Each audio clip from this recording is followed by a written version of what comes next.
Құрбым не көрмеді десеш. Құрметті оқырмандар, видеоның соңына дейін тыңдаңыздар.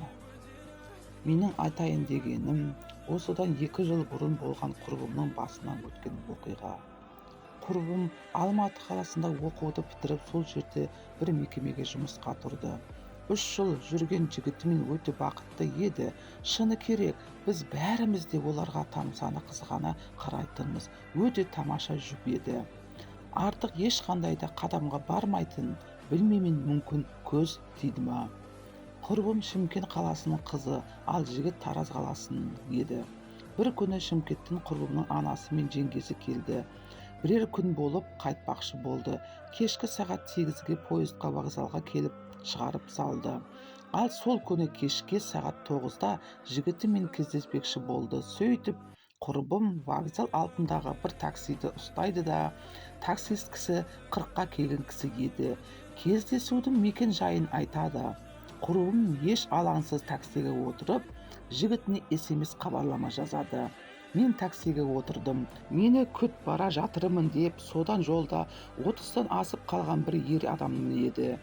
Құрбым жігітімен кездесуін қиялдап отырып, мән бермейді.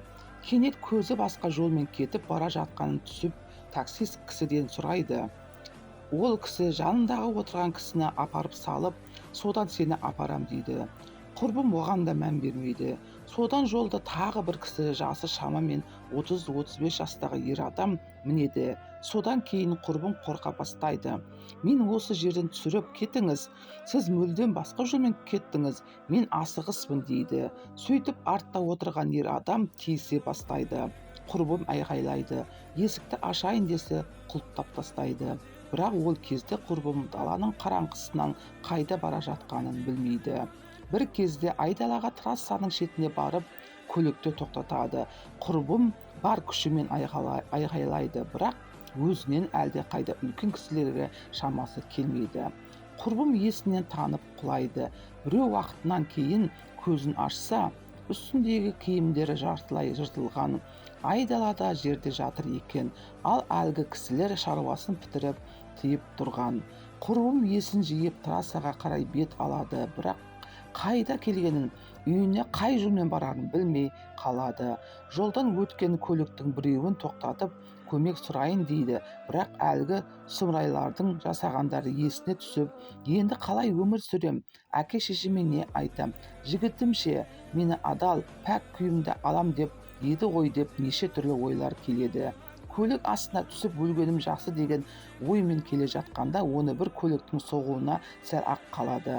Ал көліктегі жігіт қорқынышынан көліктен түсіп, құрбымның жағдайын сұрап, құрбымның күйін көріп, не болғанын сұрайды. Ал құрбым мән жайдың бәрін айтып, үйіне жеткізіп салуын өтінеді. Ал жігіт оны үйіне емес, алдымен ауруханаға апарайын деп айтады.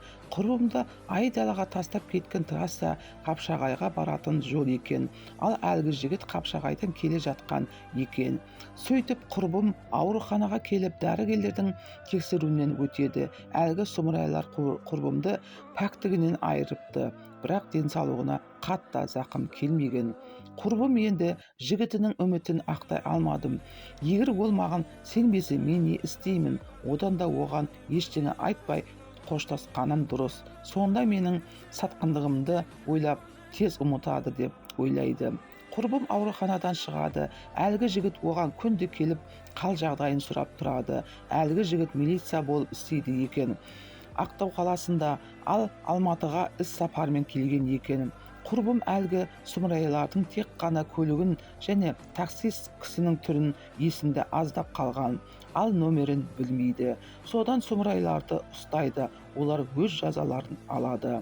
Ал құрбым өзін құтқарған жігіт үйленуге ұсыныс жасайды. Сөйтіп екеуі шаңырақ құрып, Ақтау қаласына кетеді. Қазір құрбым өте бақытты, күйеуім алақанынан салып әлпештеп отыр. Сүйкімді күйеуінің аузына түсіп қалғандай ұлы бар.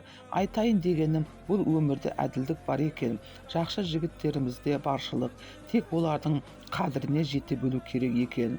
Ал бұрынғы жігіт не болғанын еш түсінбей, содан құрбымды расында да сатқындық жасады деп ойлап, оны ұмытты. Қазір ол да шаңырақ көтеріп, шын сүйгендер қосылмайды деген рас шығар, бірақ құрбым қазір күйеуінің жанында артық сүйеді, өмірге қайтадан келгендей.